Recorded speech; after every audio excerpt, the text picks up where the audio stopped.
You don't So do this full time? No, sir. I don't get to work on my music at all. So I only get to work on my music 1 day a week. Oh my God. You've got this far on your own 1 day a week working full time as a dog groomer? 1 day a week. That's all I work. Mate, we got to get you some financial backing, mate. Jesus Christ. I don't do. Here we go.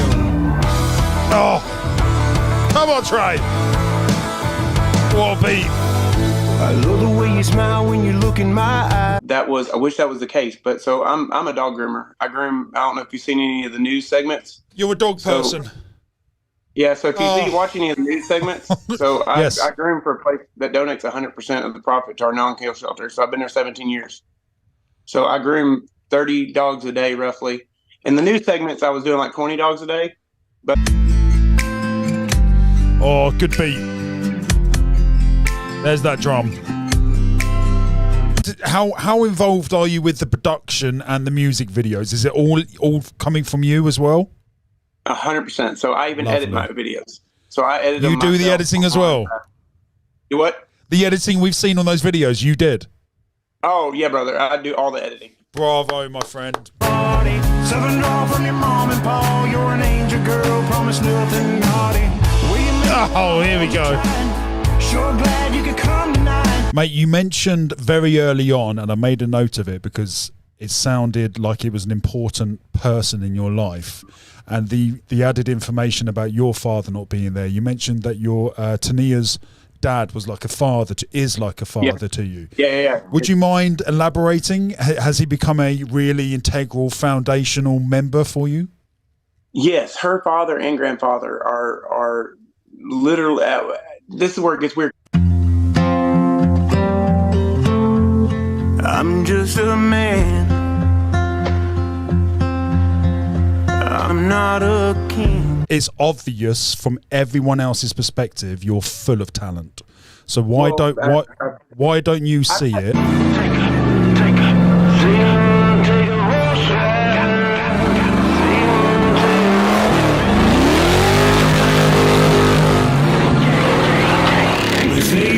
Take a horse ride with some hip. Are you familiar with an artist called Ren Gill? Never heard of it. I met an individual last couple of weeks ago called King Dotter. Let's get ready to rumble. Let's get ready to rumble. Now you brought it up. We got a Rumble account. Go and check it out. We live stream there Monday to Friday, 11 till 3. We play Ren. We play Chinchilla. We play Sam. We play Knox Hill. We play Eminem. We play all sorts. And a lot of country and western as well, because that's amazing. Go check out our Rumble account. Link is in the description. Gang, I've got a treat for you today. We've got an artist coming on the show. A rather big artist. A country singer called Trey Healy. You might be familiar with him. He's all over TikTok. And he's got some great songs. I've intentionally not looked at it. I saw one video on TikTok and was like, Jesus Christ, this guy's got it. Commented. I said, mate, bearing in mind this guy's got 140,000 followers, right? I know how many comments you get with 230,000. My account is dead at the moment. I don't engage with it at all. I post very sporadically on TikTok. I've fallen out with the platform, but it's got my biggest microphone on there, biggest potential anyway. And so 140,000 subs. I didn't think he was ever going to see the comment. He saw it within a couple of hours. You know, it's the same story, gang. It's the same meant to be story. And this was yesterday. Guys, this was last night on the shitter. I saw a video. I was like, wow. In fact, I'll show you the video I saw. I'm just a man. I'm not a king. I love his voice. But I feel like I am. The way you're looking at me. Not just a girl, you're a beautiful queen, and I promise to love you for the rest of my life. Oh, baby. Oh, it's great. It's great. It's got lyrics. It's great. It's a lovely song. Gonna hurt you. It's got a nice tempo to it. A little nod. I'm not gonna lie. No. I love his style. I'm not gonna question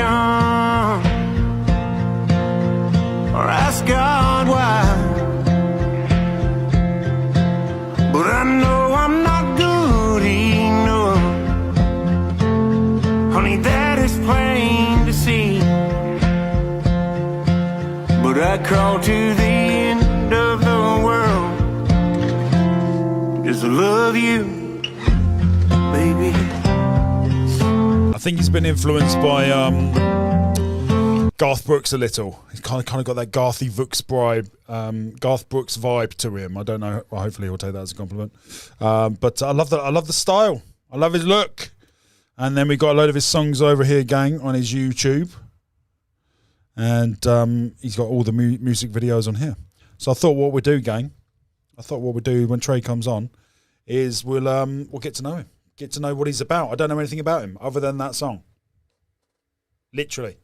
Just I heard that song and was like, yep, I want to see this guy. So Claudia says, I agree, Dan. Loving what I heard for now. The growl is really nice in there. All right, Claudia, calm down. Oh, that's what she said. Go and have a cold shower, Claudia. I know it's hot, mate, but that's no excuse for that kind of filth in here, okay? This is the... Trey Healy, that's his name. Yeah, the name's in the thumbnail and the title of today's video, so you should see it somewhere on your screen somewhere. And I've tagged him on the YouTube. So he's coming on at 4 p.m. A few moments later. Let's check out Trey Healy before we all meet him. Let's listen to some of his songs. Let's go popular order first.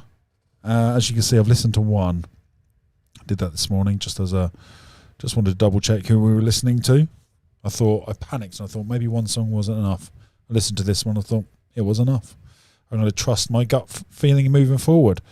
Right, let's do 5 songs. Let's do that one, that one, that one, and Jolene cover. Hello. Okay.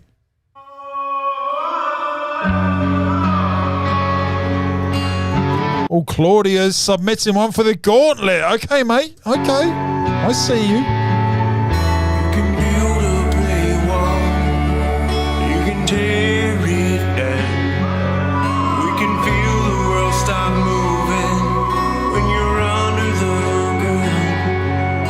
You can climb the highest mountain, no time at all. But did you know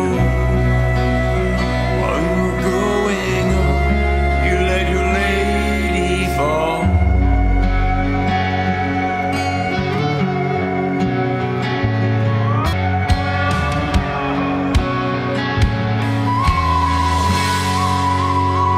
Fantastic song.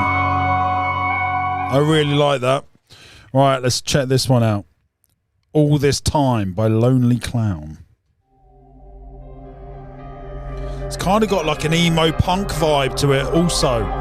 It's like a heavy rock country. It's like a metal country almost. It's flirting with metal country. Get those likes in, gang. Appreciate it, Johnny boy. Oh, it's very metally. Oh, well, I didn't see this one coming. I didn't see this coming. 8 years ago. You see a perfect white painted face, another baby that's just out of place, and all the world just stares at a clown with his can on the stairs. There's scars. Look in my eyes, you will see the reflection of you and of me. Step right up, gather round, and take the stage, lonely clown. All this time. I like the alter ego. Haven't seen that in country before. That's unique. Loving Her Just Feels Right. Trey Healy. Let's give it a crack. Is he gonna be okay? I'm not sure yet. He came in this way. Been there, mate.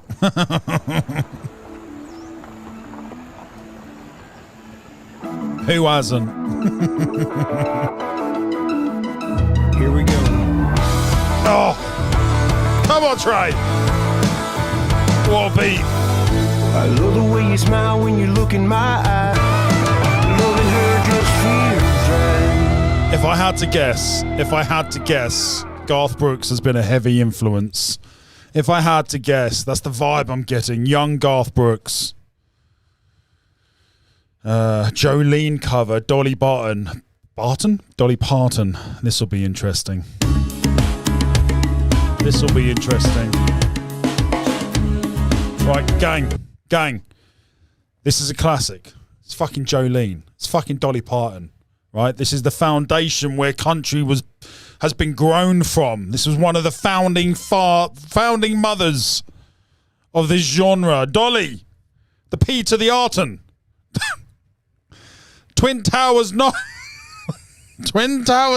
Dolly. That's who this is. And it's Jolene. We all know this. We've all heard the covers. So in the chat, what are we going to rank this Trey Healy, Jolene, Dolly Parton cover act out of 100? Bearing in mind, it's Dolly Parton.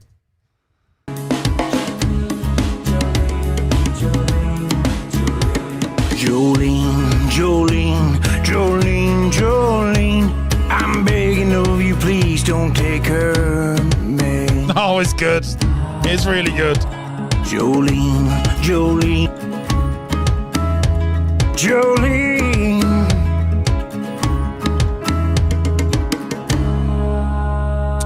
In terms of covers, I'm giving that a solid 90 out of 100. A solid 90. Possibly 92. Possibly up to there. Fantastic. Absolutely fantastic. Great cover. John says Miley wins the Jolene cover. I don't think I've heard that. 400 million. Jesus Christ, Miley.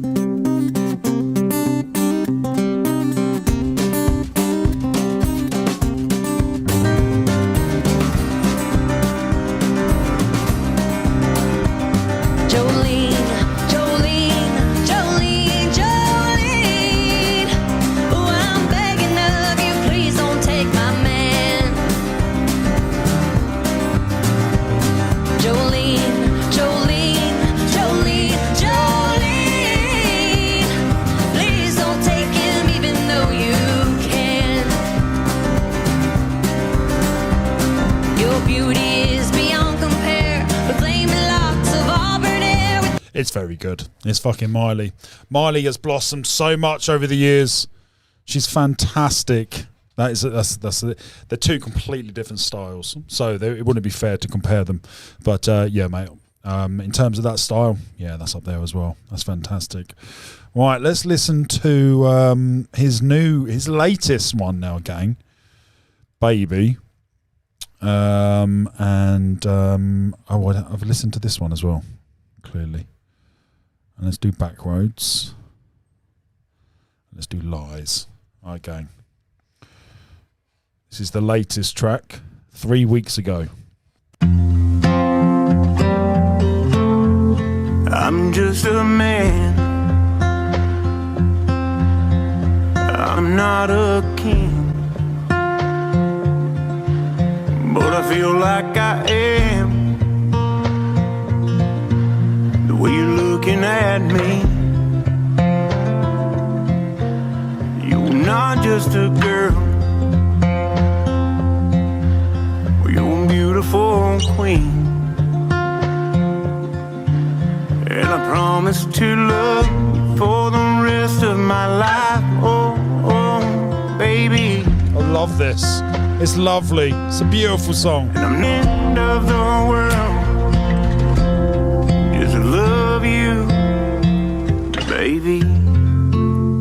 Glocky says, did we listen to this already? Yeah, only a minute of it, mate. It was on TikTok as a minute long one, I think. Horse Ride is next. I think this is the one I saw earlier. I think this was quite a fun one. That was going on YouTube today. It's very fucking slow. Take a horse ride.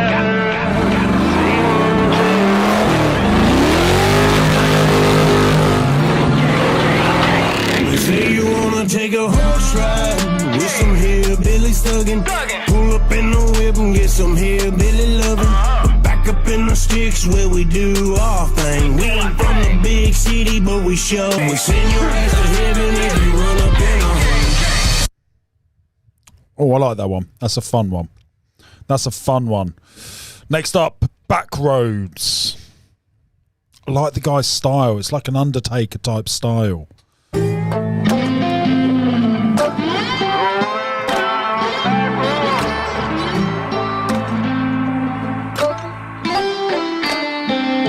can blame it on the back roads, the back roads. You can blame it on the banjo, banjo. You can blame it on the sweat drip right off of my neck. Blame it on the 2 zeros on my check. Blame it on the holler, blame it on my roots. Blame it on the old horse shit on my boots. Blame it on my daddy's rifle mounted on my glass. Blame it on the corn whiskey sitting in his flask. So Saturday night we pull a pearl snap out. It's a much slower song, slower beat.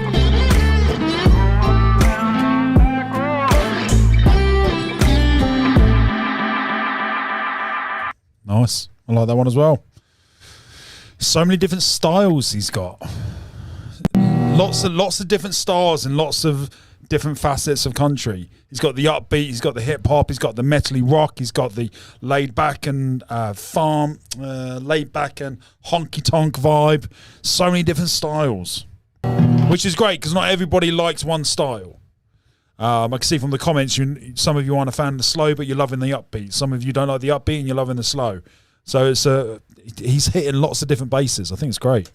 So what do you think, man? You know, I like the song, but this is Nashville in 1984, and I don't know if I have a spot for you. I understand. Sorry. You mind if I call my wife, man? Check on her? No problem. Here you go.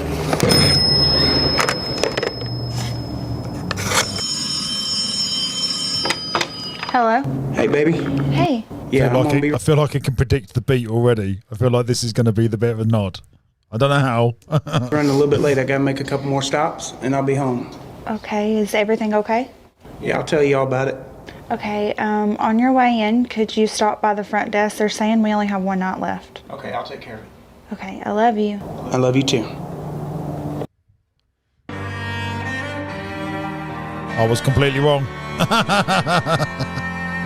Well, I'd be telling lies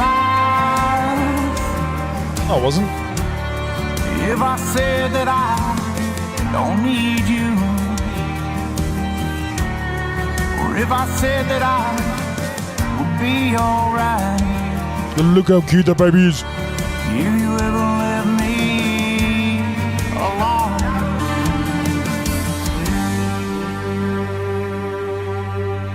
I like that one. I like that one. Like I said, I'd like to see a harder version of that, so to speak. Ooh, that's what she said. All right, we got 10 minutes until Trey comes on the show. So Heaven Feels Too High. Let's give this one a go. Oh, good beat. There's that drum.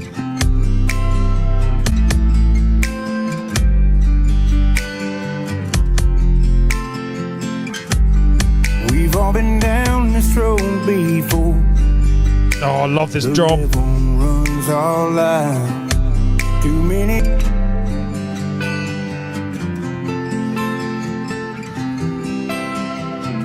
I really like that one. I really like that one. That one's fantastic. Cowboys Cry. I'm going to use a dip.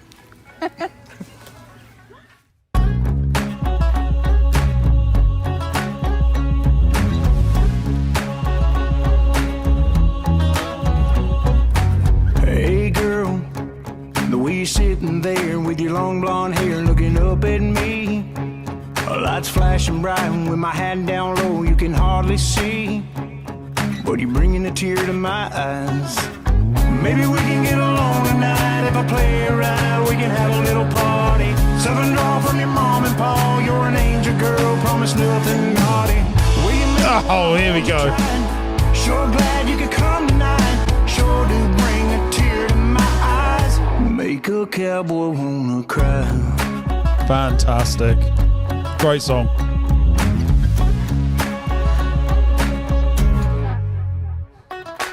Hey girl, it's been a while. Still dig your smile when you laugh at me.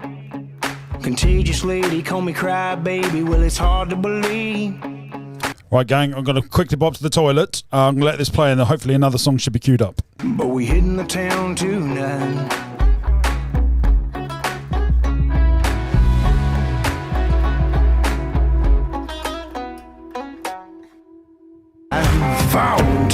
Oh, just go back to the start. I haven't heard this. Yeah.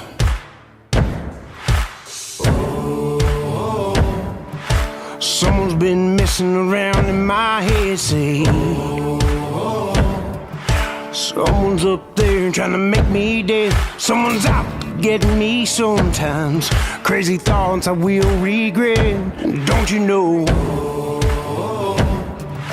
Someone's been creeping around.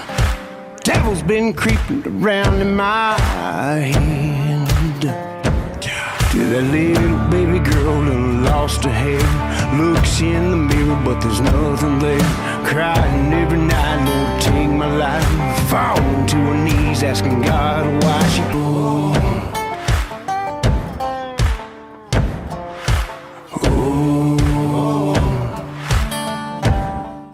And we'll do a nice little fade down on the old YouTube there. Gang, I have the man, the myth, the legend, the one and only Trey Healy. How are you, sir?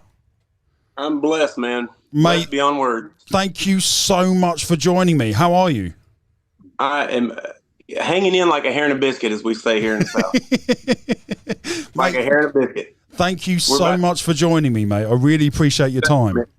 Listen, it's a blessing to have your time, man, and I appreciate it immensely. No. And everybody, thank you. Thank you, mate. Thank you. I'm just trying to get the camera angle here set up, so bear with me, my friend.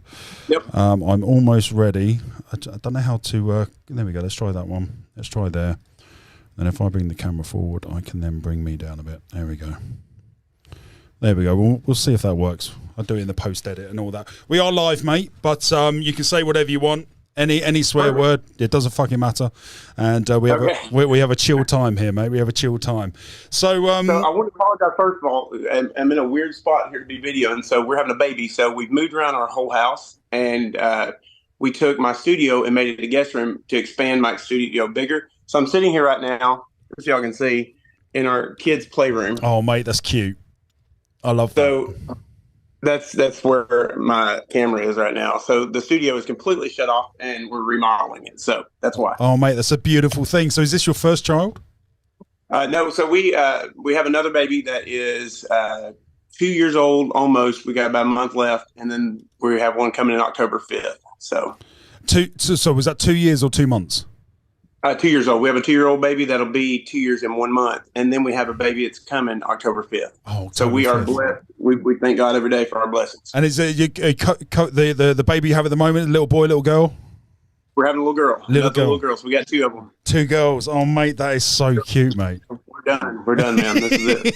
That's enough. 2's enough. This is it. Was 1 enough, or did it feel quite like 2? No. My wife wanted like a whole litter of them. She wanted like 2,800 of them or something. Like she wanted a bunch of babies running around and adopt a bunch of them. But she this time she was super sick while she was pregnant. So we're like, okay, we're done. We're not going to risk the next one being sick also. So we want to count our blessings and leave them as that. Mate, that's lovely. Remind me. I haven't asked. What's your partner's name? Tania. One more time. Tania. Oh, what a lovely name. Yeah, some people said it perfect. Yeah, you said it right. Some people say Tanya, Tania, but it's Tania. Tania, fantastic. And how long have you and Tania been together? So it's kind of like, so first of all, let me tell you this. I'm a chatter, so you just have to cut me off because I love to talk. That's okay, so just mate. cut me off. Be like, dude, let's do a hand signal or something. Be like, this right here means, all right, let it go. So we were at a convention. Long story short, I have a stepdaughter also that I've had since she was 5. So fantastic. She is. I was like 19 and got the stepdaughter, got divorced, and the stepdaughter was around the whole time. Like she was just my world. My son, I had a stepson also, and they were just, they were like my own kids. I never looked at me different. So I was taking her on a trip, and we were in Orlando, and it was a modeling convention for her. And this family came up to me, and this dad came up and he said, "Hey, do you play guitar?" And I said, "Yeah." And he said, "Well, I'd love for you to come out and meet my family." It was just the weirdest interaction ever. And I was like, "Oh, okay." Didn't know these people from Adam. They're from Smithville, about 45 minutes away from me. And I went out there and met the family. Well, then the mom come up. The whole family was there. The mom come up the next day at the dinner and said, "Hey, would you come get a picture with my daughter?" And I was like, "What is going on with these people? Like, they're so nice," but I didn't know what the connection was. Fast forward, that girl was in the front row of one of my concerts 7 years later, and I recognized her. I was like, "Oh, that's that girl I got a picture with." And so we went on a date the next day, and because I met her father, didn't know these people at all. She was an adult, obviously, but because I met her dad first, I was raised a certain way that you give someone respect, and you don't just go taking some girl out. If I had met her first, it'd been different, but I met her daddy first and talked to him for about an hour, and that trumped me being able to take this girl on a date in my eyes. So I went to him and I said, "Sir, do you mind if I take her on a date?" And he replied with, "Well, buddy, that's why we come out there and got you. Our daughter said she was going to marry you a long time ago." So the story was, oh, mate, I've got goosebumps. That's beautiful. She told her family, "Y'all see that guy over there? I'm going to marry him someday." And that is my wife. So the whole family has called me her husband for 8 years at that point. And what a story. That's amazing. We went on our first date the next day, and we've been together ever since, man. It's just been, and her father is my best friend in life. Like, we speak every day, nonstop. There's not a day that goes by that me and her daddy don't talk, because we're just that close. We become best friends now, not after we met. Because like I said, I never spoke to the man after I left that day in Orlando. Never talked to him again. So Tania played the long game. She did, man. I mean, she invested. She was like, "I'm going to catch me a big fish." My beautiful wife is no quitter, that's for sure. She is not a quitter. Well, that's a beautiful story. On our first date, it was just like I knew. Like, I told her daddy within like 3 months I was going to ask her to marry me, and then I wrote a song for her. The proposal's on YouTube. I wrote a song. I told her we're filming a music video for the song I wrote her. She didn't realize that I had her entire friends, all of her family, standing behind her. The music was so loud, they walked up and stood behind her. Wow. They were already on the property. She thought it was only us and the videographer filming some cheesy love story video, but she didn't realize that was the engagement. What's that video called? It will say Trey Healy engagement. Can we play it now? Do you mind? Yeah, go for it. Yeah, but yeah, the whole video's on there. The engagement, everything's on there. Trey Healy engagement. Let me see if I can find it. Hold on. Videos. Is it a TikTok one? No, it's a regular video, music video. On YouTube? Yep. Fantastic. Let me try and find this. So how long after meeting did you guys get married? Got engaged a year, meeting 2 years after we started dating, and then now we've been married 3 years. Wow, fantastic. Now, I've typed in Trey Healy engagement, and I can't find it, mate. Okay. Will it matter if I not close this out, but if I scroll this up? No, it should be fine, mate. Yeah, no, that should be fine. Okay, hold on. I'm going to tell you exactly what the song is, and you'll just be able to pull up what it's listed under, rather. I can't remember if I named it by the song or if I named it by the... So you've been grinding for a while, it seems. Loving Her Just Feels Right is the name of the song, and that's what I listed it under, not engagement. So yeah, you'll be able to. Yes, we listen to this one. So is the blonde lady is Tania? Yeah, that's her. Dude, right. That's the one that you saw the engagement to. That we have watched that video, but yeah, let's definitely watch it again if you don't mind. What I can do here, I think I can share my screen so you can see it as well. Can you see that? Yeah, no, that's not it. Loving Her Just Feels Right. That's the wrong song. I'm sorry. Oh, my bad. Never Let You Go. Never Let You Go. Yep. I have a lot of music, man. There we go. Yeah, I can tell. Got it? Yes, that's it. That's right. Let me just get it on the screen so the guys can see. There we go. There we go.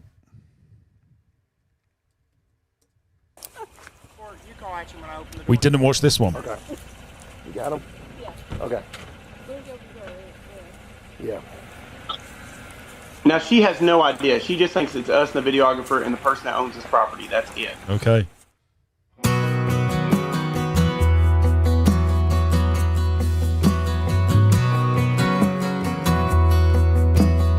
It's a lovely guitar. Well, look, one just walked in, changing life on a dime. They say that time stands still when you find true love. We just froze mine. I wanna stand here with you for the rest of our life. Make you cry when I fall to my knees in bed for you to be my wife. And loving you feels just like heaven, don't you know? Oh, it's a great song, mate. Been a good day. never let you go.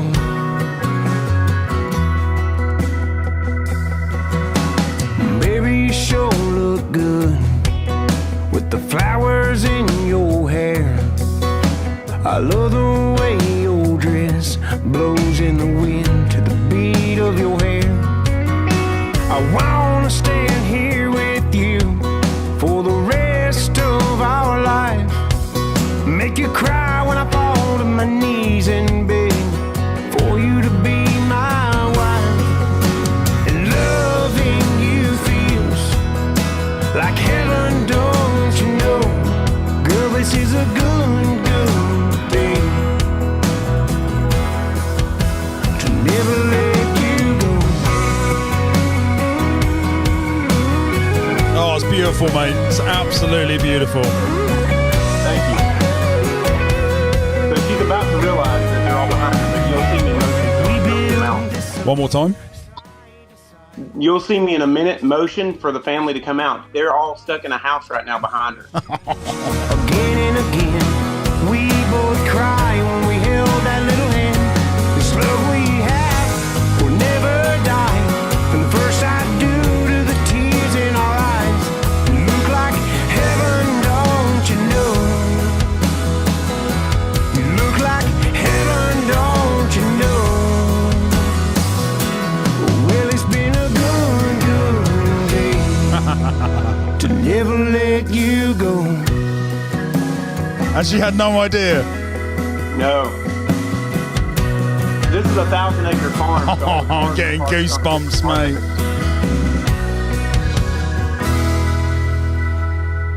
I want you to know that I love you more than any person I've ever met in my life. I want to spend the rest of my life with you. And I want you to know you'll marry me.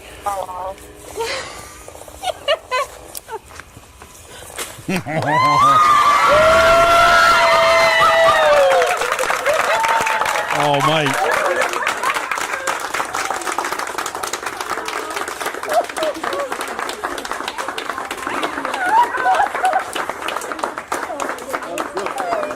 Oh, what a strike, mate. What a strike. Oh, fantastic. What a day. That must have been an experience. Were you nervous? It was the greatest, man. I'm just trying to get the video back up. I don't know what's going on here. Hold on. I think it's because I need to stop the screen share. There we go. Got you back. There we go. So, mate, tell me how long that took to plan out. Like, what was the... Did you think about it for a few months, or has it been... No. So what I did was, I do everything pretty quick. So what I did was, I know that this kind of makes me sound crazy, but I faked a call with my producer.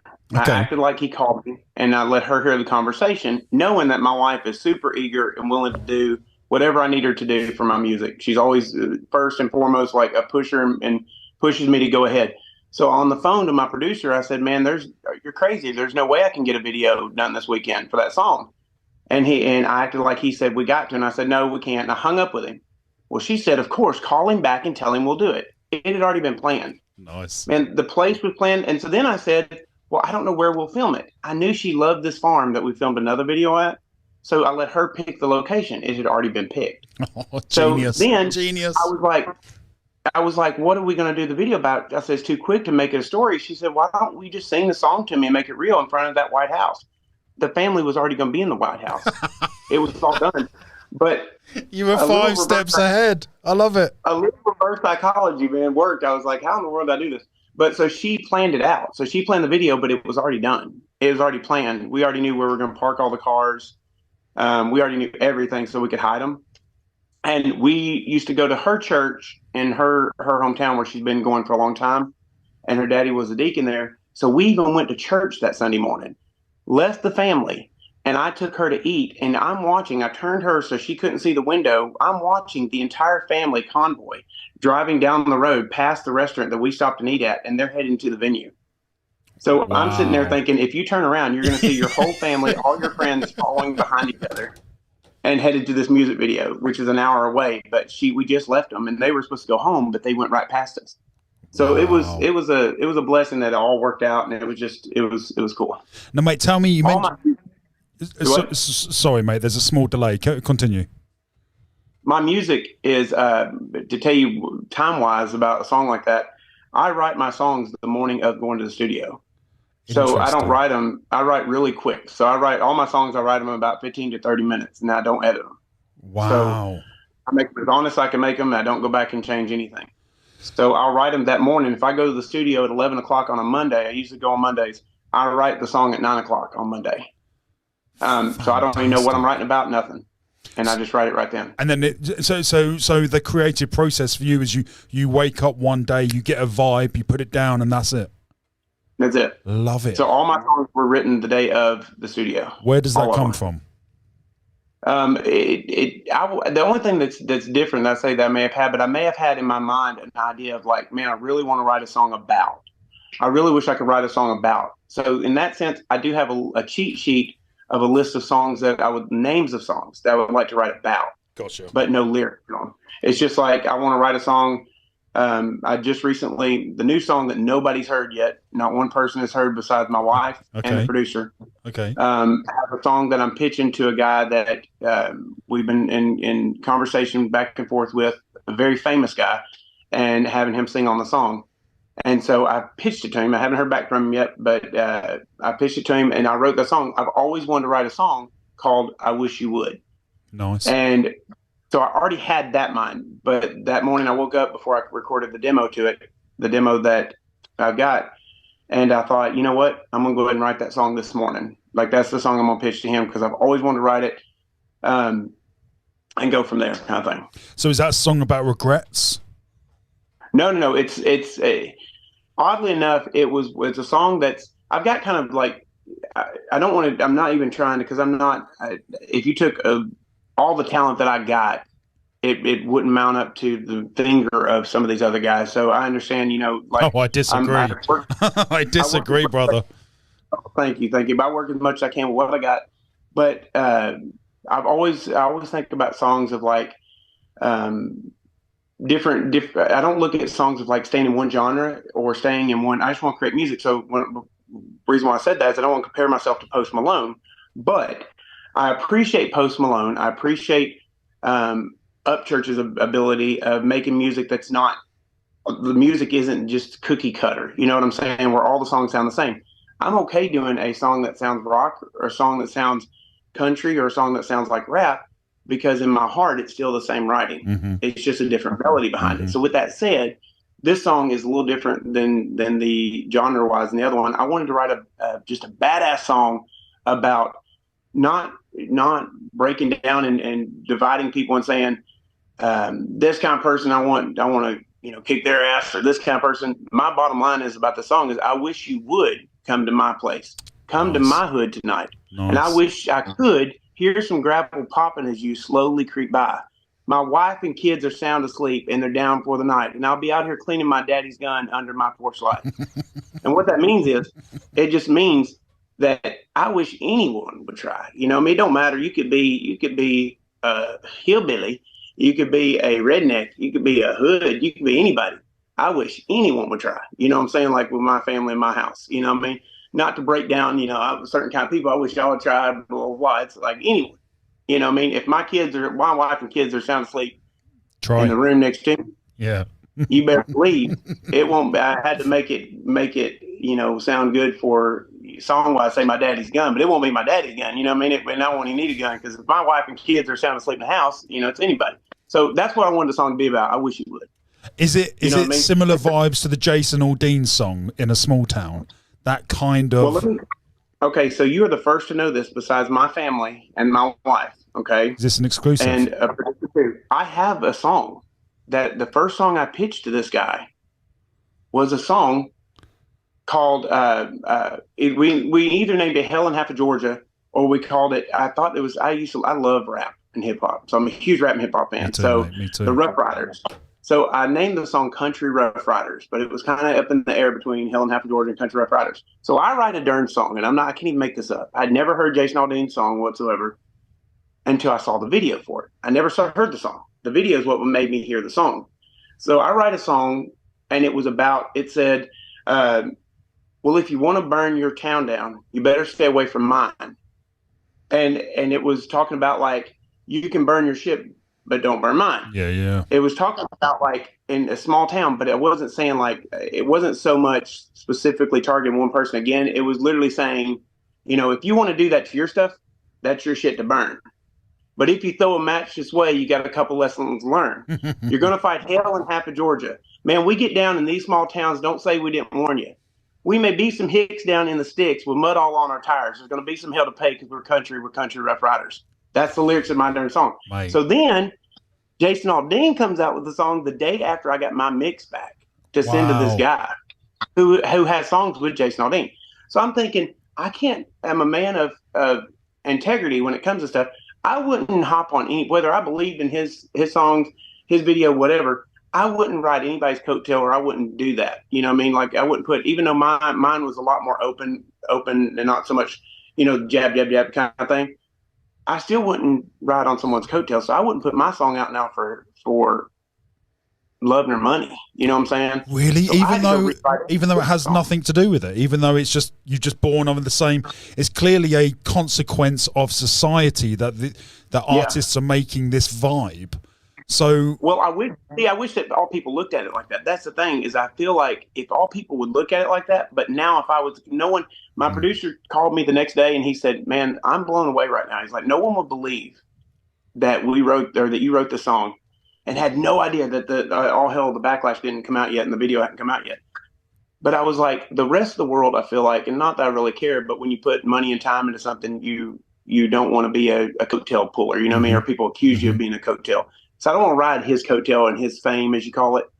And I want to be individual. So we put that song on the back burner. I stopped writing it, or not, it was done. The song's over.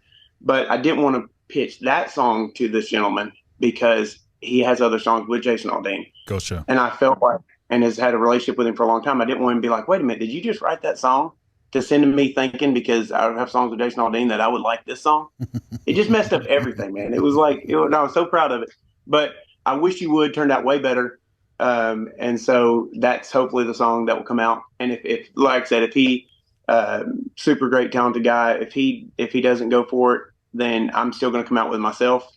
Cause I'm very proud of the song. I think it's a song that is the image of what I wanted myself to be viewed as, you know what I mean? With integrity and just someone that I will give my shirt off my back to anybody on the planet. I don't care what you are. I don't care what race you are. I don't care what religion you are. I will die for anybody's baby. I will die for anybody. You know what I mean? I don't care who you are. If I see, I'm one of those people that if I see a random stranger, I will give my life for that random stranger. I know it sounds crazy, but I believe in that full-heartedly. Doesn't sound crazy. So it ain't gonna like I'm gonna turn my head. And that's what I wanted the song to be about. I wanted people to be honest and people to be like, man, I can see that guy's honest about what he's saying, you know? So that's what that song's about. It sounds to me that you are full of empathy. It sounds to me that some point in your past, you walked through hell and your gift came to light. Would you mind touching on what your hell was? Well, the short of the long story is my dad left when I was about 4 or 5. My mom was a battered wife, is what I was going to say, for about 17 years. And we went through a lot of struggles. We didn't have much at all, and have anything rather. And so I got out of school. I was diagnosed with a learning disability when I was younger, had dyslexia, and ended up getting out of school. I failed the first grade, and so I didn't go back to the first grade when I failed it. So that was my graduation year. I stopped going to school in the first grade. And I started working. We had dogs and a kennel of dogs, and so I started showing dogs and grooming dogs and working farms in any way I could to feed our family. And so we didn't have like grocery stores. And I say this because I always say I'm from Nashville, but technically, because no one knows where this is, my family's from Nashville. We're all from Nashville. I was born and raised here. But we lived in a place called Penrod, Kentucky for about 10 years. And that's where kind of like just the hell was, you know, where we kind of lived with nothing. And there's not even a store there. So there's no grocery store. There's nothing there in Penrod, Kentucky. There's nothing. There was a post office that was like a little outbuilding. That was the post office. That was it. So there was an opportunity for me to read. There was an opportunity for me to learn. So after we went through the struggles, I ended up getting married when I was about 19. And didn't know the woman very long. She had kids, and we ended up getting a divorce, and that's where I got my stepkids. And like then I started Rock Against Child Abuse, because I think that the things that happened in my life, I've never looked at anything that was a crutch to me. Nothing's a crutch. Like I firmly believe that if I take this bottle of water right here and I pour it on a table, that water is going to go in the direction it's going to go. But the second I put my finger, it's going to divert the water in another direction. So if anything had been different in my life, I wouldn't have my babies right now. I wouldn't have my wife right now. I wouldn't be living in this beautiful home. Anything would have changed the direction. So I embrace it all. Like, I love it all. But that's why I do what I do. If it has any kind of crutch against me, it's not against me. I use it to enhance what I'm doing in my music, and use it to enhance my writing or who I am as a human being. I work a lot with the homeless and have for years. I walked the streets with the homeless for many, many years. We didn't video it. And nowadays it's a thing where you take TikToks and you get followers by handing homeless people money. So the only reason I quit doing it was because other people started videoing it. And so I quit walking the streets, started just donating my money to organizations that did it. I do stuff with, I founded Rock Against Child Abuse. I was part of the Kyla Davenport Foundation that changed the child abuse law. That's why I used to have pink hair. So I used to have pink hair because a friend of mine's little girl died, so I colored it pink for her. Oh, that's why, brother, you're a beautiful soul. Jesus, that's amazing. Well, thank you. So that's why I used to get a lot of flack because I had pink hair, but I colored it pink the day before she died, so she would know I colored it pink for her. Oh, wow. We fought to change that child abuse law. We got that child abuse law. The family did. I was literally just there in support and pushed a song I wrote for the family. But that's why I do the things I do, is because of childhood I had. I don't see it as a crutch, but I do see it as something that it helps today's world and helps me today. Do you believe God gave you those challenges to learn from, so to end you up where you are right now? Man, let me tell you something. I tell people this all the time. If I'm speaking at church, or if I'm speaking at school, if I'm speaking anything, we see things sometimes, and I'm a firm believer that we'll think, I can't believe God took this person out of my life and caused me this hurt and pain. The majority of people that are against believing God, I feel like, not saying that one person's right and one person's not, will say, well, he hasn't been there for me. The thing that we have to see is death is inevitable. You know what I mean? When death happens, could be something that helps you in the future. You know what I mean? Who knows? There, you might not, let's say, for example, my wife, let's say when she lost her grandmother, that loss of the grandma could have changed. Who knows? If she had a grandma, let's say her grandma decided, it had lived another week, inside the night of my concert, hey, I want you to come over. I don't want you to go to a concert. Okay. I know this is kind of like I know what you mean, conspiracy or something like that. But the point is, what if her grandmother was alive? And that night Nia came to my concert, she said, hey, I would like for you to come over to my house tonight. And she never turned up. She didn't. She came to my concert. That's how we got married. That's how we had the baby. So at the time, Tania could look back and say, God hurt me by taking Granny Jane away. The love of our life, the love of our town, the greatest woman. I mean, Tania's grandmother is one of the greatest women that walked this world. I never got to meet her, just from talking to the whole town. I know she is. So her loss was such a hurtful pain to this family. And instead of them looking at it as, I don't believe in God anymore, they looked at it as Granny Jane's going to heaven and look what our future is. But so many people, I think, see it as that. You know what I mean? See the pain, and they think, well, God wouldn't give people cancer. No, it's things that opens up a door for somebody else another moment.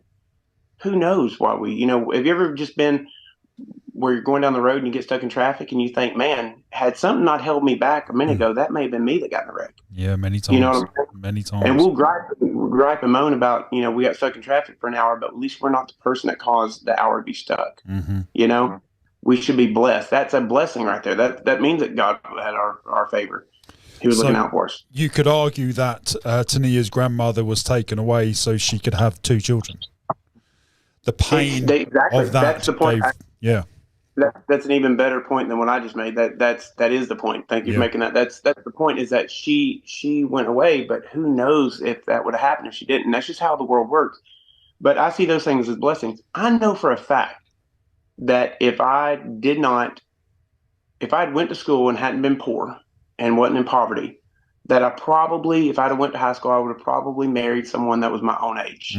I married someone that back in the day that was quite a bit older than me, a lot older than me, and I didn't barely know. And I think that I wouldn't have had I went to high school, right? That's the dream would not have been where I went. You know, if I had opportunities, I wouldn't have done that. Had I not married that woman, I wouldn't have had my stepdaughter. Had I not had that stepdaughter going on a vacation to a modeling convention, I would not have met my wife, and I would not have had my baby today. So how can I regret, in all reality, how can I regret being hungry or being poor or my childhood? Anyway, you know, it's just, it's. My mom did all she could, you know what I mean? But it's like when you don't have the opportunity, you see these people live in the Appalachian Mountains and all those things. They don't have the opportunity. We didn't have the opportunity where we lived. A lot of people, because it's confusing when I say I'm from Nashville, but you can't really break it down. That's where I was born and raised at. You can't break it down and be like, I was from Nashville, but I live blah, blah. But in Nashville, there's opportunities. But in little places like Penrod, Kentucky, there's no opportunities. You know what I mean? So she really couldn't do no better than what she did. But I embrace all of it, man. I appreciate it all. You know, I wouldn't be sitting here talking to you. No, indeed, mate. And like vice versa. Absolutely.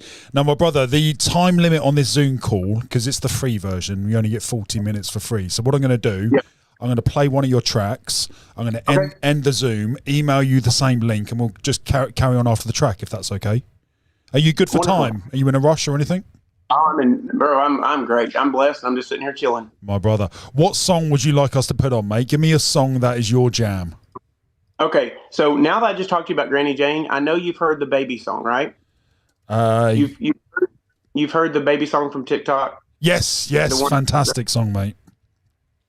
That's the remake of it. That's just the acoustic version. The real version, the produced version, is the story of Tania's grandmother, Granny Jane. We drove the car that they owned together. We went to the locations. We went to the business they started. We reenacted her grandparents' love story in that song. Is that called? So I would love. Is that called Maggie's song? No, it's called Baby. Baby, fantastic. Yeah. And it's the real video to it. Is that the one from 3 years ago? Yes. So that's the real video to it. I would love for you to watch it because we reenacted the whole love story. Brilliant. Wow, that is coming up right now, brother. I will put this on and then I will send you the link right back, mate. Give me 2 seconds. Wonderful. Sounds great. You want me to X out of this? Yeah, yes, please, mate. Yes, please. Okay.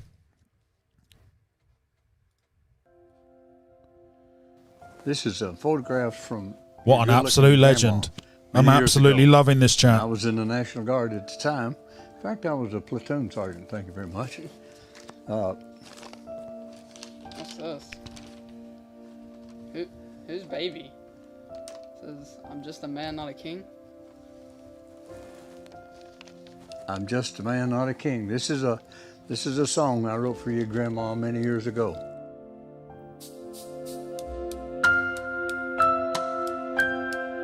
I'm just a man. I'm not a king, but I feel like I am when you're looking at me. You're not just a girl, you're a beautiful queen. Well, I promise to love you for the rest of my life. Oh, oh, baby. And I'm not gonna hurt you. I'm not gonna lie, no. I'm not gonna question or ask God why. I know I'm not good enough, only that is plain to see. But I'd crawl to the end of the world just to love you, baby. Look in your face, Daddy's holding up your gown. I can't wait till we kiss and build a moment like this, spin you round and round. And time moves so quickly, we need to take it all in.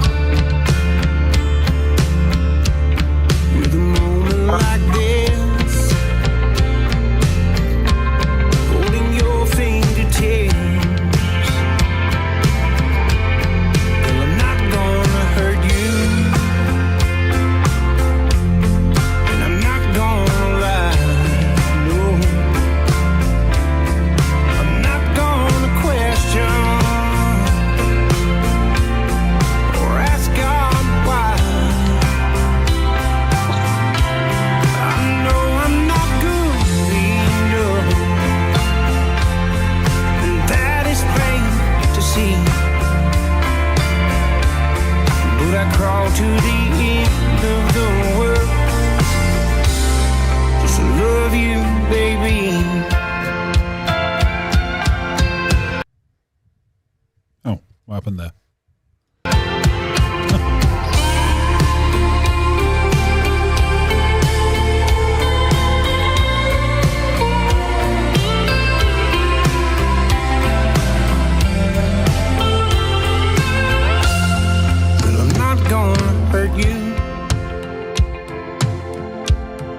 I'm not gonna lie. I'm not gonna question or ask God why. I know I'm not good enough. Honey, that is plain to see. But I crawl to the end of the world. But I crawl to the end of the world just to love you, baby. Just to love you, baby. Oh, I crawl to the end of the world just to love you, baby. Is that a little nod to Greece? Do what? Was that video a little nod to Greece by any chance with the outfits? Oh yeah. Yeah, nice, they were like it's crazy because the jacket that I put on her was her Granny Jane's jacket. Like all the stuff that we went to, the locations were all the locations that they were at. Wow. So the guy in the video, is that her granddad? That's her grandpa, yeah. Wow, mate, that's beautiful. So I took him from back then. So he went to the business that he opened up with her many 50-something years ago. We drove their car. We went to the places they went to, the house, everything. We just reenacted their whole love story. That's beautiful, mate. That's beautiful. Now tell I think just you know, a lot of times when I'm getting inspiration of what I'm going to write a song about, I'll start thinking about the music video, especially that morning. I will think about what I want the music video to be about before I write the song. Like immediately, I'm like, when I come up with a name, I picture, like, for example, the new song that I Wish You Would. There's a line in there that no one will understand what I'm saying until you see the music video. Okay. So no, you wouldn't understand it. The line says, these trailer walls are so thin, they can almost hear outside. Okay. And what I mean by that is they can almost hear outside. You'd think, well, that was a mess up words. In the music video, I want my wife and kids to be laying in the bed and stir around when I'm making noise outside cleaning my gun. Nice. So I want them to hear someone going down the road and the gravel popping from inside, laying in the bed like they're laying there. And that's when I want it. But unless you see the video and understand what my mind is in the video, you wouldn't get it. Yeah. It won't make no sense to it, you know? So how involved are you with the production and the music videos? Is it all coming from you as well? 100%. So I even edit my videos. So I edit them. You do the editing as well? You what? The editing we've seen on those videos, you did? Oh, yeah, brother. I do all the editing. Bravo, my friend. Bravo. Yeah, wow. So the only thing, I have a cameraman. That's it. So I have a camera guy, and if I'm not in the shot, it's like, for example, my last baby video, the one you saw on TikTok, the one in the barn, my wife's little brother, 17 years old, who's never filmed anything in his life, is who filmed that video on my cell phone with a gimbal. Wow. I showed him how to do it, showed him how to move it cinematically, and he picked it up very quickly, and then I edited it myself. So, my brother, you're pulling people up as you go. Yeah, man, I believe in it full force. So, and he actually gave him the gimbal, and he's going to film another video for me because he loved it. He thought it was the greatest thing ever. I mean, when he was, I was going to say like 12 years old, I had him hold the camera for a second, and he did a great job for just a second, one little shot. But a lot of times we'll prop up the camera in my music video, and then when I edit in Final Cut, I'll put like a filter on it that makes it look like it's moving, but it's not really moving, to make it look like someone's filming. Yeah.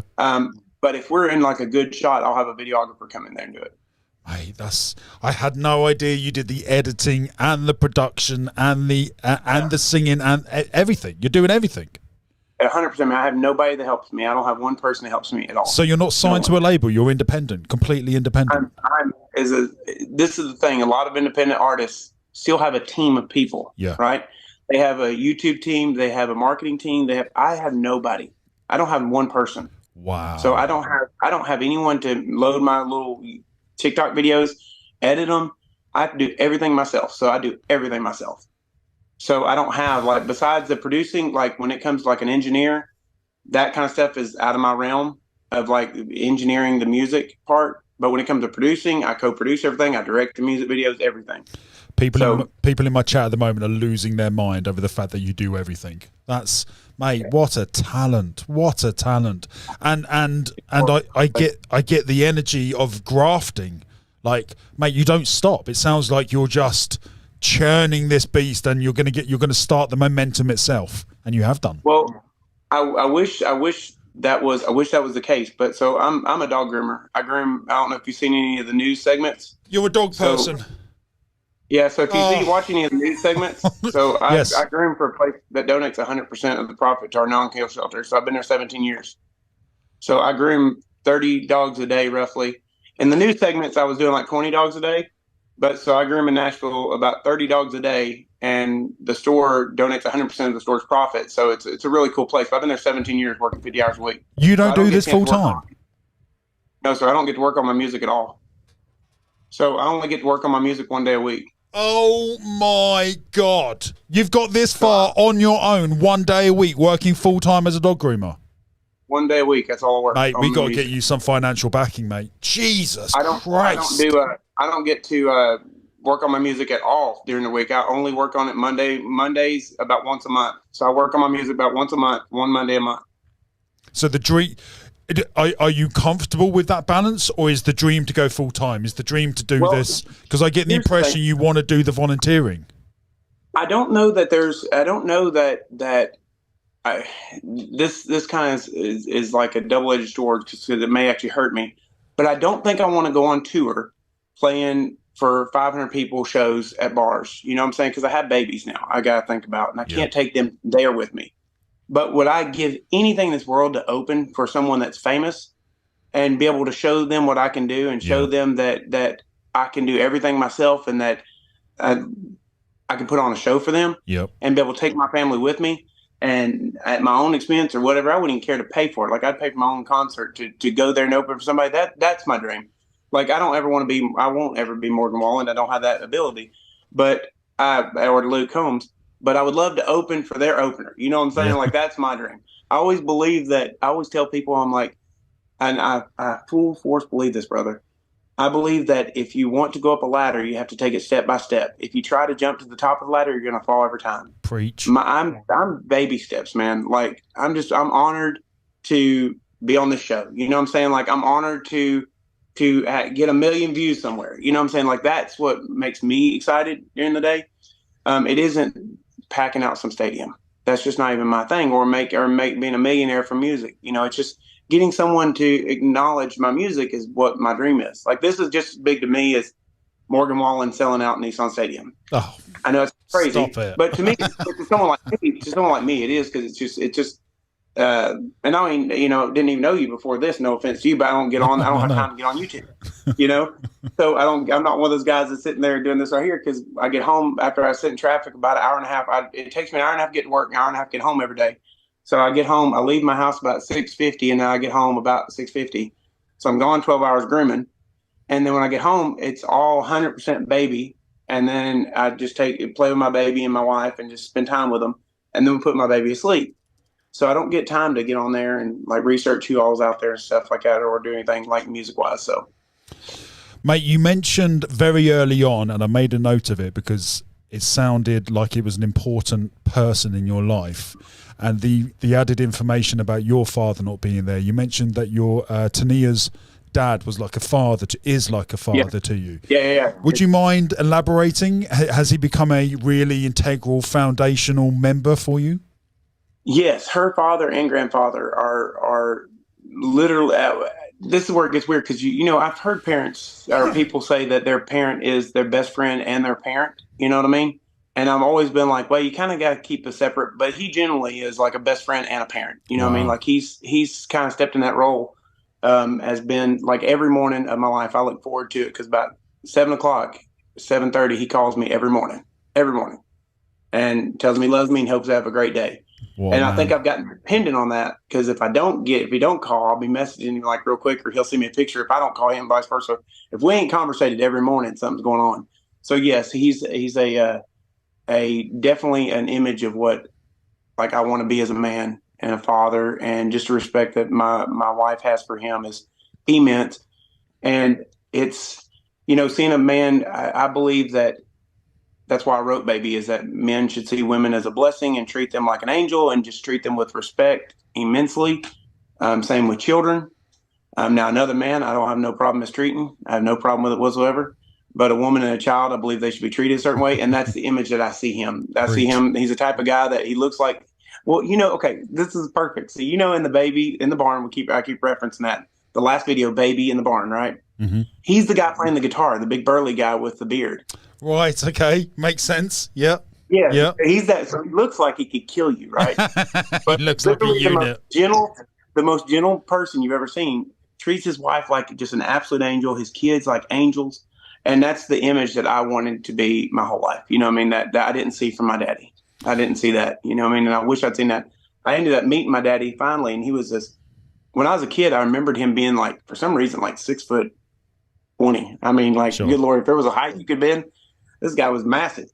But I guess I was just a baby. But I met him. He's like this 5'4" man, and had been a family man. I'd never beaten his new wife for 20 years. Raised another son. I have a half brother. Was just the epitome of what I wished he'd been with me. You know what I mean?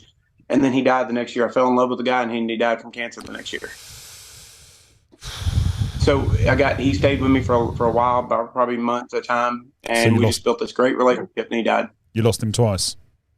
Yeah. It was a really tough time, because I wish, gosh, I hate to say this, dear Lord, but it's one of those things where you wish you didn't like him. You know what I mean? When he died, you wish you could just. The long story is, but I feel like God said, "Here, I don't want him to die. He's going to die of cancer. I don't want him to die with you hating him." You know what I mean? Because, as a little boy, you always think of, that's who polished who I am. It was that man that polished who I am. There was that man that said that if I ever see a woman getting beat by a guy, I'll spend every second of my life to protect her. And it was him that caused that. You know what I'm saying? Like, it was him that did that. And then you meet him, and he's like this sweet little old man that's lived a different life. You know what I mean? You're like, who is this guy? Besides the fact that you look just like me, who are you? You know what I mean? But I think that God didn't want me to, or him to die with his son wanting to kill him, you know what I mean? And have that stress on me. Because I think I've weighed that many times. I've been like, well, is it better for me to fall in love with him and love him when he died, or better for me to want to kill him when he died? I think it's probably better that I loved him when he died, Mate, yeah, grief is a horrendous emotion, but I would choose grief over rage any day of the week. Oh, yeah. Yeah, absolutely. Yeah. I'm not a fan of rage. It's after seeing it growing up, after experiencing growing up, after living it, it's not my thing. If I ever get to the point of rage, good Lord, everybody better run, because that don't happen. That don't happen much. There's something wrong if I'm enraged. It's like, y'all better run. Mate, it's like my wife always said, if you ever see my wife running, she's always like, if I'm running, y'all need to run too. She ain't a runner. She's like, if I'm ever running, just trust me, just run with me. So has it been music that's helped control your monster, your shadow, or has Tania been an integral part of that? Well, this is the thing. I don't know. Like, many people have said in the past, like I've heard a lot of people have said, and I'm not saying that I shouldn't by all means, but they've said, it's going to come out, you're going to have all this anger and this from your life and all this stuff. But honestly, I've just never had it. I've always looked at it as a blessing. You know what I mean? Like, I've never thought of it as anything more than a blessing. So I've never really needed control that much. Every person who says that, I've heard that many times. I've heard people tell me, the rage is coming, it will come out one day, it will come out. And don't get me wrong, I've had moments where I've intentionally had to protect myself. I've needed that shadow, I've needed that monster, But similar to yourself, I've got it locked under control. I've got it, nice management now. The people who say that are the people who don't know how to process rage. If you have, and music is an outlet. Music's helped me tremendously. I'm not gifted like you in terms of a singer-songwriter, but man alive, I love country. I love rap. I love it. It allows you to express that rage without actually having to do anything with it, if that makes sense. Yeah. No, it totally does. So I will say this, I did, and I don't know if it was like an alter ego or what it was, but I used to have a rock band called the Lonely Clown Band. And I would say, if anything, I bring that up because I would say if anything ever let me express myself, like just get it out, you know what I mean? It would probably have been that. But when you're singing songs like Baby and you're singing country songs, you don't really get to get that, any kind of rage or energy out per se, any bad energy, even though my songs weren't about bad stuff. But if the listeners that's watching, and thank y'all again for watching, if they pull up, you can kind of get my story behind the dog grooming stuff. There's a couple news segments, but there's one out there that literally breaks down from photos of me when I was in real estate, photos of me at the congressional parties for the president. They pulled up. I'm sitting there grooming one day, and a bunch of news crews pull up. And I'm thinking, what in the world? Like, no one told me anything. And the gentleman that was the news anchor said, listen, we can't really tell you what this is about. We don't really fully know what it's about, but we need to get your story. It's going to air tonight. I'm shaking, man. I'm thinking to myself, is it about grooming? Is it about what I've done? I don't know what's about, really. Is it about the fact I didn't know how to read till I was like 20-something? Like, what is it that they're going to get a story about? These people had pulled probably 20 years of everything I've ever done and put it into one, like, 4-minute news segments. So that's on there, but it shows my rock stuff. It's like me singing rock and stuff, but it kind of breaks down. So if you type in Trey Healy news segment, you can kind of learn about my grooming and what I do there and so forth. Mate, I'm a dog person, just like yourself. Yeah. I grew up with them. It's interesting that you and I have got a few things in common because my old man left when I was 3, and wow. I was raised by another man. And the information I was told at the time from my mum, who was she's a very poorly woman mentally, and she told me some horrendous stories about him. So for 30 years, I grew up hating this man. I grew up thinking that he used to beat my mum. I grew up thinking he was a toxic individual. I grew up with all this hatred and venom being injected from my mum on a man that I didn't know in any way. Anyway, 30 years go past, and I finally pluck up the courage to reach it. 36 years go past, and I pluck up the courage to go and meet this guy, go and face the monster, face the demon. And just like you, he turned out to be the most beautiful person I'd ever met in my entire life.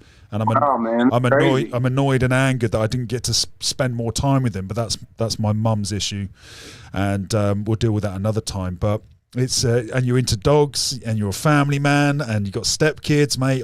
We're singing off the same hymn sheet, brother. Hey, thank you. I take that as a compliment. I appreciate it. Oh, it's a big one, mate. It's a big one. Now, I've started to do interviews. It's only recent. I used to, for people watching at home, they may not know I used to be a nutritional coach. For 12 years, I used to help people with their lives, essentially. And I gave it up a couple of years ago, turned into podcasting and reacting and growing my music and comedy. A big fan of comedy, big fan of music, particular country, hence the hat, and also rap. And that's what this channel has evolved into. But I've moved into the interview side because I want to connect with artists. I want to find out for who they are, where they went in their life to breed the beautiful talent that they have. And my friend, I thank you so much for sharing your story, because it's given us a whole new perspective on your music and made it even more beautiful. One of the objectives I want to do with these interviews, or these small chit chats and connections, I met an individual couple of weeks ago called King Dotter. He's a rapper from New Orleans. Have you heard of him at all? No, sir. No, he's an unsigned independent artist, and he's growing. He's got relatively small following, but his music he's got something there. He's still finding his groove, still finding his voice. What's his name? King Dotter. King Dotter. Yeah. It might be pronounced differently in American, but with a British accent. And he's got something, mate. He's got something, but he's also got a chip on his shoulder, because I think he lives in New Orleans, maybe. I can't remember now. John helped me. Oklahoma. Sorry. Lives in Oklahoma. And he's got a bit of chip on his shoulder, because country in Oklahoma it's all country, right? Whereas the rap scene is, so he's got a bit of a chip on the shoulder. And I suggested to him that he should dip his toe into the country scene, hook up with a country artist. You got the rap flow, and then you got the country hook or the country vibe, whatever it may be. And you're here, and I'm talking to you, and I fucking love your music. You're into rap, you're into country. I was thinking maybe I could connect you two and see if anything came from it, because I think he'd be well open to it. And I don't know what your schedule's like or if you're interested, but I thought I'd ask the question. Yeah, I'll definitely look him up, man. I'm always open. Amazing. I'm the type of person that if I don't think, me personally, nothing wrong with him, but I don't think that me and Luke Bryan or me and Jason Aldean or that, I don't think that a feature with one of them would excite me. Okay, because I don't know that I can offer them anything, and I don't know that they can offer me anything, right? I'm big on, I would be more excited about someone that has absolutely no followers, absolutely no nothing. Agreed. That I can relate to, and that we can actually create good music and not just cookie cutter music. Yes. That's why I said for you, my everyone knows that, or for the most part, if you follow me, I mentioned him earlier as Upchurch and Cold Ford, because I'm in that weird part of my music, not weird part, but a music where I not want to be known as a country rapper. I want to be known as a country artist that sings country and mixes it with a rap artist. You know what I'm saying? Like taking the country and rap and not trying to do just, I'm countryfied and I'm singing this country life about my country wife and my truck and my tires and my country. So that's what I don't like, you know what I'm saying? But I do like taking country music and mixing it with rap music and hip hop, you know what I'm saying? And not trying to put them together per se, but like put them together like this, not intertwining them, right? But I get more excited about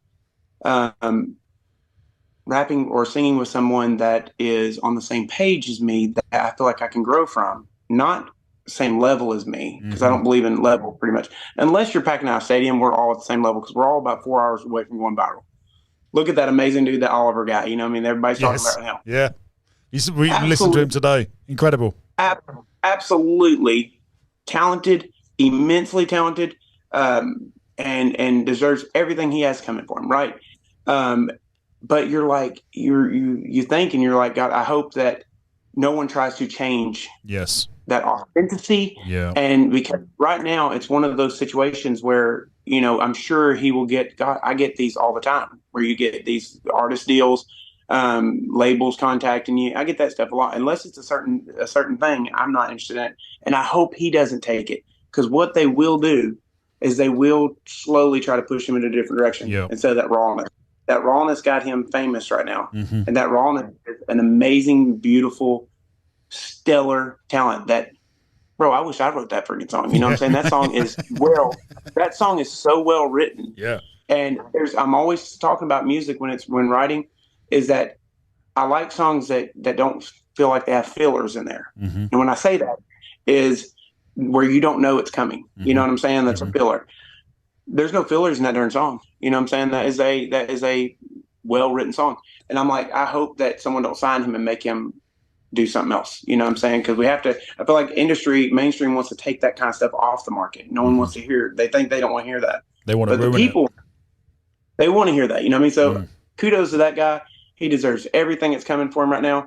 But also coming from an older guy that's been in music for a while, my best advice to him is be careful what you take. You know what I mean? And ask questions. You know what I mean? Because that guy's style needs to never change. Mate, I couldn't agree more. His voice as well, you could hear the pain in his voice when he projected. Like, incredible. I wish I could. Lord knows, I mean, I can't compare my life with his life, but man, I wish I could convey my pain to that. If I could sing that, oh good Lord.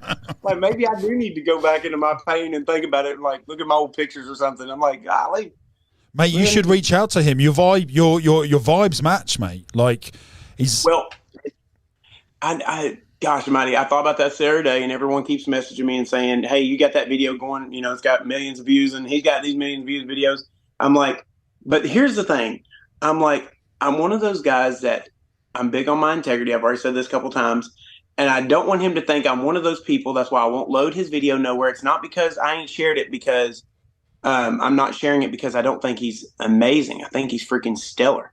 He's so talented. I'm not sharing it because I don't want to gain followers and views from him. You know what I'm saying? Like that's his fault. Like he deserves that. And you see all these people, they're going viral. They're getting followers from him.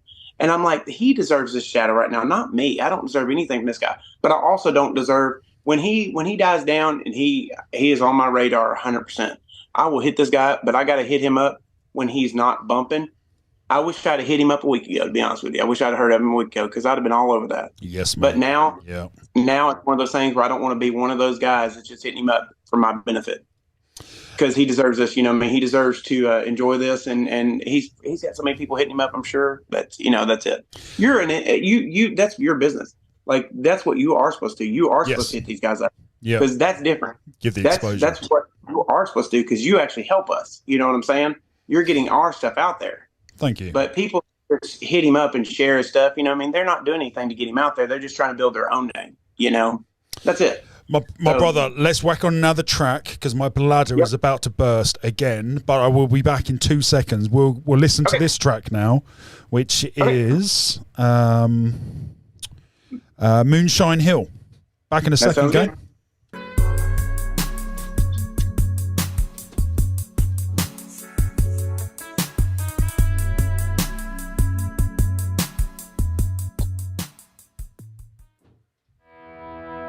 Mambo, make you some clear whiskey water. Hey, wait, be you ready for this? Let's get it. Mambo, make you some clear whiskey water. Big boy, living for the thrill, running from the cop down Moonshine Hill. His posse tight, one eye to the night. No snitching on the steel, cause us boys know how to fight. We gonna make that moonshine, we gonna make it right.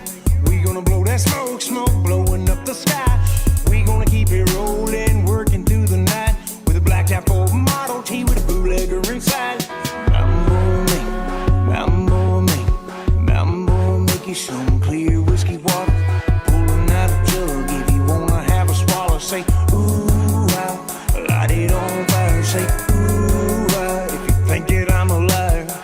Hillbilly, heating up his mash. Make 160 proof, drip in a glass. Sunday morning, we say a little prayer. The long about Monday, they ain't blue lights everywhere. We gonna make that moonshine, we gonna make it right. We gonna blow that smoke blowing up the sky. We gonna keep it rolling, working through the night with a black top Ford Model T with a bootlegger inside. Mambo, make you some clear whiskey water. Pulling out a jug if you wanna have a swallow. Say ooh, light it on fire. Say ooh, if you think it I'm alive. See, I was raised in the woods where them steel fires burn, and the lawman's looking for you everywhere you turn. Cause he knows that you got that grade A white lightning. A couple good suits will have these hillbillies fighting. Now I'm riding through the night, I got the truck loaded down. And I ain't calling it the night until I serve the whole town. See, you can ask around, boy, we do this shit for real. I'm just trying to make a living up on Moonshine Hill, yeah. Mambo, make you some clear whiskey water. Pulling out a jug if you wanna have a swallow. Say ooh, light it on fire. Say ooh, thinking I'm alive. Mambo, make you some cool whiskey water. Mambo, make you some cool whiskey water. What you doing? Make you some Man, listen, put that away. Give me this. Come on, man. I caught y'all. I know, man, but we're gonna get you home. We done had enough of this. Oh, mate, that's a nice, fun one. Who's the rapper? That's Wade B is his name. Okay. Now, other than Wade B, the black-haired girl is my daughter. That's my stepdaughter. No way. Yeah, the blonde girl is my wife. Yes. The man playing the bass is my father-in-law. The man playing the mandolin is my grandfather-in-law. So we use all family. Wow. And that's so it's like there's any of my videos, man. It's real videos because real people, real life, real outfits, real property, real everything. Mate, I tell you what, knowing the behind the scenes, knowing that this is a family enterprise, if you like, that you're doing this all yourself and you're grafting and grinding solo, but with the support of many, it adds a whole new level of authenticity and respect and to it. It's really great, mate. If I could maybe pass, well, hopefully this interview will I'll get it out there, mate. We'll get it on TikTok and I'll clip it up and I'll try and push as much as I possibly can, brother, because a light needs to be shined on your stuff, mate. It's beautiful. I love it. Thank you, sir. I absolutely love it. What's next, mate? Where are you going? Obviously, you've got this potential song coming out with someone who's got some stature, but where else are you headed? Where's the next year take Trey? So I'm wanting to do I would like. Oh, you there, mate? Oh, he's cut off. We got a technical issue. We have our first technical issue. I'd like to do a feature with some. Oh, and you're stuck drinking. Yeah, there we go, mate. Sorry, got you. Could you start again, just from after I answered? I've done some features with Cortez. That's my best friend, and he's in that video. That's the cop from that video, and he also was in Hillbilly Lavish. And we did the story. So in that video, the system of that video is it started at Moonshine Hill, and you see that cop. We converted that cop to being a hillbilly in Hillbilly Lavish. And then in Hillbilly Lavish, and then Horse Ride, we have a family together. Like he has a family, I have a family. So we've grown from Moonshine Hill, Hillbilly Lavish. It's a 3-part set. Right. So then I knew I was going to do that when I wrote Moonshine Hill, that song. I knew I was going to do a second and third part. With that said, I've done features with him, but my next thing I want to do I want to compare my ability to somebody that has stature in the game, somebody that does have doesn't mean followers per se, but somebody that has some experience and somebody that has that I can grow off of and learn from and be able to create music with, and we can create an artistic piece of work. You know what I'm saying? Not just a cookie cutter kind of thing. So that's my next goal right now. Is like, I really would like to, I've got a list of features I would like to do.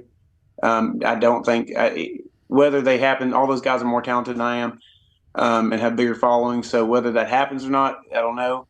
Like I said, I would like to open for somebody someday. So I've never done that. I've always headlined, and there's a lot of stress with that. Cause like I said, when I say I headline, like my last concert, we were like 20, it was a massive storm. We had like 20 tickets away from selling out. So the place was packed, but we're talking about, I set everything up. I moved the chairs at this venue. I'm the one that set the stage up, that did everything. And so I do it all, not just the music videos or music. Like I did everything, even the concert. And by the time I got done that day and got done paying everybody, I was like, I don't know that I want to do this anymore. You know what I mean? I don't know that I want to headline anymore. Yeah. I really would like to just show up and show off my talent, or what talent. Like I said, I hate saying my talent, but I'd like to go there and show them what I can. Why do you dislike saying that, mate? What is it about that? Because it's obvious from everyone else's perspective, you're full of talent. So why don't you see it? And why? I've got a level of like, that, well, first of all, it's I believe I was raised that way in the sense of to never boast or anything, and make sure you give other people respect. But to give you the best example is this young girl and her mom the mom asked me to go meet them for lunch and talk to her daughter about songwriting. She's wanting to get into it, and she's written about 20 songs. And the young girl said, I asked the girl, I said, well, let me ask you something. What do you think about your songs? And her mom said, well, I've written 20 excellent songs. And I said, well, let me explain something to you. If you've written 20 excellent songs, you shouldn't be here with me, because I've never written an excellent song. I never want to believe that I've written an excellent song before. I've never written a Unchained Melody. I've never written A Sound of Silence. I've never written some of the greatest songs in the world. So I can't say I've written excellent songs. So at the moment that I start believing that I'm really good, I think my quality will go down, because I won't be able to grow to get to that really good. You know what I'm saying? That's humble, brother. I really want to. I always want to believe that I don't deserve my wife. I always want to believe that everything I have is a blessing and can be taken away. And I always want to believe that I'm not good enough in writing, so I can write better. I love it. I absolutely love it, my brother. I have one last question for you, and then I have two last questions for you. The next question I have is, I can feel Garth Brooks' influence. Yes or no? Yeah. Yeah. Oh yeah. Nice. Yeah. Garth Brooks. There's different levels of it. I've had influences in my life is hugely Waylon Jennings and Elvis Presley. Huge. huge influence in my life. I'm a big Elvis Presley fan and Waylon Jennings fan, first and foremost. And then as I was growing up my teen years, it was George Strait, Clint Black, and Garth Brooks. The Dance is I think one of the greatest songs ever. And then you go through these things, and then now it's like there's a whole different role. It's the Colt Fords and the churches and like the different people like that. You know, I mean, even this Oliver guy, I look up to him because, you know, and I've only heard one song from him, but still, you know, those are talented people that I would look up to. You know what I mean? Think, wow, that's talent. Love it. So yes, Garth Brooks is a huge. Actually, I groomed the dog of the guy that wrote Tony, that wrote The Dance, and I sent him my song "Baby." I just didn't know who he was. I didn't know he wrote the song "Dance," and he was telling me the story about how the dance come about, and that he had this guy, random guy, come up to him when Tony was performing the dance at a little songwriters night, and the guy come up and said, "If I ever make it famous, I'm going to cut that song." He said, fast forward 5 years later, Garth Brooks calls him and says, "Hey, do you remember me? I'm that guy that came up to you." Wow. And so anyway, so I sent him this song. Y'all, if you could even understand how blessed I was to get this text from this guy, Tony, that wrote The Dance. He said, he called me a troubadour. And I was like, man, that was the greatest thing ever that he called me this. He said, "Thank you so much for sending that, my fellow troubadour. That was amazing." He was talking about Baby. Wow. And I was like, golly, this older man that has written so many great songs, not just The Dance. I mean, we were talking about he's written hundreds of #1 hits. And I'm just like, that was just honored. So yes, to answer your question, Garth Brooks is definitely. Now we have 2 minutes before we've got to restart this thing, mate. So I think what we'll do is we'll call it an end here, mate. Yes. One last question. Yes, but and if you're able to answer it whilst also giving your Instagram and your social medias, I've shown everyone where you are, but in your own words, that'd be great. Are you familiar with an artist called Ren Gill? Never heard of it. Ren Gill. There's a city in England called Brighton. You might have heard of it. Okay. And he's from there. He's a singer-songwriter, originally from Wales, came to England, independent. He's a musical genius, mate. I don't want to overplay it. I don't want to big it up too much, but the man's got immense amounts of style. His lyrics have got layers and layers and layers, and he's an all-round musician, mate. So the show that I do has very much been influenced by him. He's inspired me to show more of my creative side, etc. So I almost feel compelled to ask if you've heard of him, and if you hadn't, to kind of push him in. I will. Yeah, please do. He's amazing. What's his last name again? Ren Gill.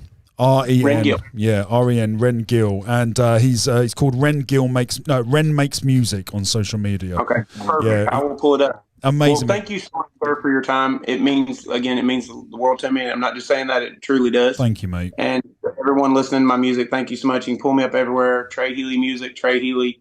And please comment. Let me know. I check all my comments. So I saw your comment in there. So I check everything, and I'll respond back if I can. My brother, thank you so much for your time, your generosity, your open heart. I really appreciate hearing your story, mate, and I've enjoyed every single second of it. So thank you so much. I've immensely enjoyed it. Would you like to do this again sometime, mate, in the future when your next song comes out? Yes, yeah. Anytime you feel the need to, or want to, rather. Amazing. Trey, have a beautiful day, my brother, and I'll speak to you soon. Yes, sir. Okay, thank you so much. Take care. Bye-bye. Yes, sir. What a fucking legend, gang. What a legend. Oh, I'm so glad I sent the message. I'm so glad we connected. I think he's fantastic. What an energy about him, mate. He's a beautiful soul. He's got depth. He's got talent. He's got dreams. He's got integrity. I could do that all over again. Trey Healy, ladies and gentlemen. Trey Healy. Now, gang, we are going to get some tracks on here. Now, Claudia, I have a question for you. Would you like to do the gauntlet today? Did you like that clip? It was a banger, wasn't it? Now, make sure you check out this reaction and also this reaction, because you're going to love those as well. Don't forget to like and subscribe.